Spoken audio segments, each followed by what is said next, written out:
निशा, ओ निशा, जरा देख तो मेरी एक जुत्ती किधर गई। कब से ढूंढ रही हूँ, मजाल है कि मुझे मिल जाए कहीं से। अरे ओ निशा की बच्ची, किधर गई? कब से बुला रही हूँ, कहाँ मर गई कलमोही? चाची, मैं तो बस आ ही रही थी। मैं वहाँ बर्तन धो रही थी कि मुझे आपकी आवाज़ आई, तो मैं बस आने ही लगी थी। अरे अरे चल चल, अब ज़्यादा बहस मत कर और जल्दी जल्दी हाथ चला। देख मेरी एक जुत्ती पता नहीं किधर चली गई है, ज़रा जल्दी से निकाल। मामा किधर हो? अरे अरे, लगता है मेरी बेटी विशाखा आ गई। माँ, तुम्हें याद है कल क्या है? कल मेरा जन्मदिन है। अरे मेरी बेटी, मुझे बहुत अच्छे से याद है कि कल तेरा जन्मदिन है। अच्छा चल, अब तू मेरे साथ चल, मैं तुझे तेरे पसंद की ड्रेस दिलाऊंगी। अरे ओ निशा, तू क्यों रुक गई? तू जल्दी जल्दी हाथ चला, देख नहीं रही कितना टाइम हो गया और घर के सारे काम अभी तक रुके हुए हैं। जल्दी जल्दी सारे काम निपटा कर मेरे पास आ। निशा जल्दी जल्दी सारे काम निपटा लेती है। इतने में रचना और उसकी बेटी विशाखा दोनों शॉपिंग से आ चुके थे। मामा, मैंने कितनी अच्छी ड्रेस ली है ना, मेरी सारी फ्रेंड्स इस ड्रेस को देखकर बहुत जलेंगी। अरे विशाखा, तुम्हारी ड्रेस तो वाकई बहुत सुंदर है, क्या मैं इसे देख सकती हूँ? नहीं नहीं, तुम मेरी ड्रेस कैसे छू सकती हो? देखो तुम्हारे हाथ कितने गंदे हैं। ये लीपा पोती वाले हाथों से अगर तुम मेरी ड्रेस को छुओगी तो वो गंदे ही हो जाएंगे ना। निशा विशाखा की बातें सुनकर उदास हो जाती है। सुबह हो जाती है और आज विशाखा का जन्मदिन था। विशाखा अपने जन्मदिन पे अपने सारे दोस्तों को बुलाती है। अरे वाह विशाखा, ये केक तो काफी सुंदर लग रहा है ना? अरे तो आज बर्थडे किसका है? मेरी पसंद है ना, तो अच्छी तो होगी ही। देखते देखते केक काटने का समय हो जाता है और सभी केक कटने का इंतजार कर रहे होते हैं। Happy birthday to you. Nisha का पैर टेबल में फंसने की वजह से वो केक पर गिर जाती है और केक खराब हो जाता है। मम्मा, इसने मेरा केक खराब कर दिया। विशाखा, तुमने ऐसी लड़की को घर में रखा ही क्यों है? हमेशा काम बिगाड़ती रहती है। हाँ विशाखा, इसे यहाँ से निकाल दो, ऐसी नौकरानियाँ तो 50 मिल जाएंगी। मेरी हिम्मत कैसे हुई मेरी बेटी का केक खराब करने की? मुझे दिख नहीं रहा वो अपने केक की वजह से कितना दुखी हो गई है। अब तू उसे किसी भी तरह सही कर। पर चाची, मैं अब कैसे सही करूं? मेरा पैर उस पर पड़ गया और मैं गिर गई। अम्मा, मैं कुछ नहीं जानती, इसे बस यहाँ से बाहर निकालो। दोनों माँ बेटी मिलकर निशा को रात के अंधेरे में घर से बाहर निकाल देते हैं। वो दूर चलते चलते एक जंगल की ओर चली जाती है। उसे पता बिल्कुल ना था कि वो कहाँ जाएगी। हे भगवान, मैंने जानबूझकर कुछ भी नहीं किया था। कोई है जो मेरी मदद करेगा? मैं बहुत प्यासा हूँ, मुझे पानी चाहिए। निशा रात के अंधेरे में ये आवाज सुनकर काफी डर जाती है और हल्की आवाज में कहती है, कौन कौन है यहाँ? बेटी, मुझसे डरो मत, मैं तुम्हें कोई नुकसान नहीं पहुँचाऊंगा, मुझे बस पानी पिला दो। तुम हो कौन और तुम मुझसे क्या चाहते हो? मैं एक जादुई परी हूँ और मुझे एक बुरी चुड़ैल ने शाप देकर ये बड़ा सा पेड़ बना दिया। तो मैं तुम्हारी मदद कैसे कर सकती हूँ? इसी वजह से तो मैं तुमसे कह रहा हूँ, मुझे पानी पिला दो, मैं अपने असली रूप में आ जाऊंगा। निशा बिल्कुल भी ना देर करते हुए उसे पानी दे देती है और देखते ही देखते वो एक खूबसूरत परी में बदल जाता है। तुमने मेरी वाकई में बहुत मदद की है। अब तुम मुझे ये बताओ कि तुम्हें क्या चाहिए? तुमसे बहुत खुश हूँ और मैं तुम्हें कुछ भी देने को तैयार हूँ, बस तुम मांग कर तो देखो। नहीं, मुझे कुछ नहीं चाहिए, मैं बस अपने घर वापस जाना चाहती हूँ। अरे बस इतनी सी बात? तुम जितना आसान समझ रही हो ये उतना आसान नहीं है। निशा उस जादुई परी को सारी बातें बताती है। ओह, तो ये बात है, पर तुम्हें इतने बदमाश और बुरे लोगों के साथ रहने की क्या ज़रूरत है? तो मैं और कहाँ रहूँगी? मेरा कोई अपना घर भी तो नहीं कि मैं वहाँ रह सकूँ। और कल मेरा जन्मदिन है और मुझे पता है मेरे जन्मदिन पर तो कोई आएगा भी नहीं। अरे ऐसा मत सोचो बच्ची, तुम्हारे जन्मदिन पर कल दुनिया का सबसे अच्छा दिन होगा, तुम बस देखती जाओ। जादुई परी अपनी जादू की मदद से बहुत बड़ा सा केक का घर बना देती है और तो और उस घर में हर वो चीज थी जिसकी निशा को जरूरत हो। क्या ये घर मेरे लिए है? हाँ बच्चे, ये घर तुम्हारे लिए है। अच्छा, अब मुझे बहुत देर हो रही है, मुझे जल्दी से जल्दी परी लोग जाना है। अगर तुम्हें आगे कभी भी मेरी ज़रूरत हो तो तुम मुझे बस 3 बार याद करना, मैं तुम्हारे सामने हाजिर हो जाऊंगी। इतना कहकर जादुई परी गायब हो जाती है और निशा उसे अलविदा कह देती है। रोशनी और प्रिया बचपन की पक्की सहेलियां थीं। उन दोनों के बीच इतनी गहरी दोस्ती थी कि मानो वो दोनों सगी बहनें हों। रोशनी, तू आज टिफ़िन में क्या लेकर आई है? मैं तो आज दो सैंडविचेस लेकर आई हूँ। वैसे तू क्या लेकर आई है? आज मैं टिफ़िन लाना भूल गई। अरे प्रिया, ये क्या बात हुई? तू टिफ़िन लाना भूल गई? अच्छा कोई बात नहीं, चल तू मेरा टिफ़िन ले ले। इस तरह इकट्ठे ही दोनों लंच करती हैं और अपने अपने रास्ते चली जाती हैं। प्रिया, रात को मेरे घर पार्टी है, तू ज़रूर आना। रोशनी, मैं कोशिश करूँगी। शाम को पार्टी का समय हो जाता है और रोशनी प्रिया का इंतज़ार कर रही थी। अरे बेटा, तू किसका इंतज़ार कर रही है?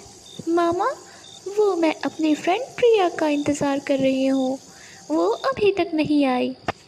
ओहो, तू भी क्या प्रिया प्रिया करते रहती है? कितनी बार कहा है उस गरीब गंवार से दूर रहा कर। वो हम जितनी अमीर नहीं है, वो बस तेरे साथ तेरे पैसों के लिए है। नहीं मामा, ऐसा नहीं है, वो बहुत अच्छी है।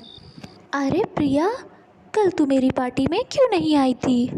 वो दरअसल रोशनी, मेरे पिता की तबीयत कुछ ख़राब हो गई थी, इसी वजह से मैं कल तुम्हारी पार्टी में नहीं आ पाई, मुझे माफ़ कर दो।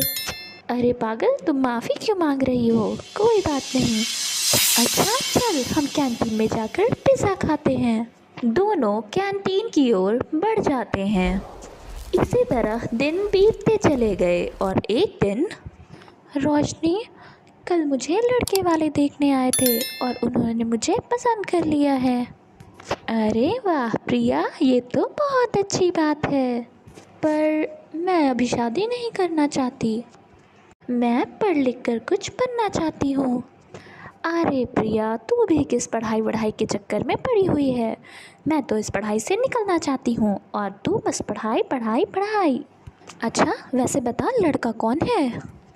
मैं नहीं जानती। अच्छा चल, अब हम अपने काम कर लेते हैं। वैसे प्रिया, मैं तुझे एक बात बताऊं, मैं भी किसी को पसंद करती हूँ।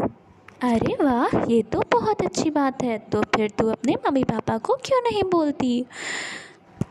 कहूँगी, पर अभी तक उसने जब मुझसे कुछ कहा ही नहीं तो मैं किसी से क्या कहूँ। 2-3 दिनों बाद रोशनी प्रिया को एक लड़के के साथ देखती है और उसे देखकर वो काफ़ी उदास हो जाती है, क्योंकि ये वही लड़का था जिसे रोशनी पसंद करती थी। अरे रोशनी, तुम यहाँ, इनसे मिलो। ये अनुज है और अनुज, ये रोशनी, मेरी बेस्ट फ्रेंड। दरअसल मुझे कुछ काम याद आ गया, मैं चलती हूँ। उस दिन के बाद से रोशनी प्रिया से बात करना बंद कर देती है। रोशनी, वो मैं कह रही थी, पता नहीं रोशनी मुझसे बात क्यों नहीं कर रही। प्रिया इसी सोच में दिन रात डूबी हुई थी। देखते देखते उन दोनों के बीच बहुत फासले हो जाते हैं और वक्त गुजरता गया। अनुज और प्रिया की शादी हो जाती है। एक दिन दोनों बाजार गए थे, तभी उन्हें रोशनी की माँ दिखाई देती है। अरे आंटी नमस्ते, वो रोशनी कैसी है? वो तो ठीक है, पर तू मेरी बेटी के पसंद के लड़के से शादी करके कभी खुश नहीं रहेगी। उसने मुझे सारी बात बता दी। वो इसे पसंद करती थी और तूने इसी से शादी कर ली। वाह क्या बात है। मुझे तो पहले ही तुम दोनों की दोस्ती पसंद नहीं थी। कहाँ मेरी बेटी और कहाँ तू। ये सारी बातें सुनने के बाद प्रिया रोशनी का पता करती है और उसके पास पहुंचती है। रोशनी, मैं तुमसे कुछ बात करना चाहती हूँ। मैं जानती हूँ तुम मुझसे क्या बात करना चाहती हो। मुझे पता है कि मैं गलत थी। मैं बस ये सारी बातें सहन नहीं कर पाई और मैंने गुस्से में आकर तुमसे बात करना ही बंद कर दिया। तुम तो जानती भी नहीं थी कि मैं उसे पसंद करती हूँ। मैंने हमारी इतनी पक्की दोस्ती इस तरह से तोड़ दी। मुझे माफ़ कर दो प्रिया। और फिर दोनों एक दूसरे को गले लगाते हैं। वैसे जीजू से कब मिला रही हो? सरिता अपनी नातिन आकांक्षा और अपने बेटे रवि के साथ रहा करती थी। माँ, ना जाने दीदी को गुजरे कितने दिन हो गए और आप आज तक इसे घर में लेकर बैठी हुई हैं। मैं तो कहता हूँ कोई भी लड़का देखकर इसकी जल्द से जल्द शादी करवा दो। मेरे ऊपर पहले से ही बहुत बोझ है, अब मैं और इसका बोझ नहीं उठा सकता। अरे बेटा, तू ऐसा क्यों बोलता है? ये तेरी भी तो भांजी है। अगर ये बेचारी 2 वक्त का खाना खा ही लेती है तो इसमें तेरा क्या घट जाता है? माँ, मेरे ऊपर पहले से ही पारुल और आस्था की जिम्मेदारियाँ हैं। मैं अब और किसी की जिम्मेदारी नहीं उठा सकता। इतना कहकर रवि वहाँ से चला जाता है। नानी, मेरे यहाँ रहने से रवि मामा को बहुत दिक्कत हो रही है। मुझे यहाँ से चले जाना चाहिए। बेटा, तू ऐसी बातें मत किया कर। अरे वो तो पागल है, ऐसे ही बोलता रहता है। पर तू ये सारी बातें दिल पर मत लेना। अगले दिन सुबह का वक्त होता है, तभी पारुल नाश्ता लगा रही थी। आस्था, रवि, माँ आ जाओ, नाश्ता लग गया है। आकांक्षा बेटा, तू भी चल चल नाश्ता कर ले। बुरा मत मानना माँ, पर मैं इसे कब तक घर में बिठा कर खिलाती रहूँगी। कल रवि ने तो आपसे कह ही दिया होगा ना। अच्छा, तो तूने ही रवि से ये सारी उल्टी सीधी बातें की थी। इसमें उल्टी सीधी बात क्या है? जो सच है मैं वही बोलती हूँ। अगर आपको इसकी इतनी ही चिंता है तो आप भी इसके साथ हमारे घर से चली जाइए। गुस्से में झुंझलाकर पारुल सरिता को जवाब देकर चली जाती है। शाम का समय हो जाता है और सरिता रवि से बात करने जाती है। सरिता अपनी बहू पारुल की सारी बातें रवि को बताती है। हाँ तो माँ, उसने गलत ही क्या कहा? अगर आपको इसकी इतनी ही चिंता है तो आप भी इसके साथ ही चली जाइए ना। मैंने तो पहले ही हाथ उठा दिया है, अब मुझसे और कुछ नहीं हो सकता। अपने बेटे रवि की बात सुनने के बाद उसे एहसास होता है कि अब उसका इस घर में रहने का कोई फ़ायदा नहीं है। सुबह होते ही सरिता अपनी नातिन आकांक्षा को लेकर घर से निकल जाती है। नानी, पर हम कहाँ जाएंगे? तुझे अपनी नानी पर भरोसा तो है ना बेटी? मैं तुझे कहीं अच्छी जगह लेकर ही जाऊंगी। उन दोनों को घर से निकले काफ़ी देर हो गई थी, पर उन्हें कोई ठिकाना नहीं मिल रहा था। बहुत ज़्यादा धूप होने की वजह से सरिता को चक्कर आ जाते हैं और वह वहीं सड़क पर गिर जाती है। जानवी सरिता को सड़क पर गिरा हुआ देखकर आकांक्षा और सरिता दोनों को घर ले आती है। जानवी के काले रंग रूप के कारण उसके पति ने उसे छोड़ दिया था। वो अपने घर में अकेली ही रहा करती। अरे जानवी बेटा, तू तो पहले से ही इतनी परेशान है। तू मेरा और इस नन्ही सी बच्ची का बोझ कैसे उठाएगी? हमें जाने दे, हम अपना कुछ देख लेंगे। अरे अम्मा, आप कैसी बातें कर रही हो? आप लोग मुझ पर बोझ नहीं हो, बल्कि भगवान तो कहते हैं अगर हम किसी ज़रूरतमंद की मदद करें तो हमें उसका फल ज़रूर मिलेगा। इसी तरह से सरिता और आकांक्षा जानवी के घर में जानवी के साथ रहने लगते हैं। जानवी का प्याज पराठों का बिजनेस था। वो प्याज के पराठे बनाती और उन्हें बाज़ार में बेचती। बेटा, क्या मैं भी तेरी मदद करूं? अरे नहीं नहीं माँ, मैं आपसे भला क्या मदद लूँगी। आप आराम करिए, मैं अपने सारे काम कर लूँगी। बेटा, एक बार मुझे मौका तो दे। सरिता के बनाए हुए प्याज पराठों को जानवी बाज़ार में लेकर जाती है। अभी 5 मिनट भी ना हुए थे कि जानवी के सारे पराठे बिक जाते हैं। पराठे तो ख़त्म हो गए थे पर भीड़ अभी भी वहीं पर इकट्ठी थी। मैं आप सभी से क्षमा चाहती हूँ, अभी तो सारे पराठे ख़त्म हो गए हैं। मैं कल और सादे पराठे आप लोगों के लिए लेकर आऊँगी।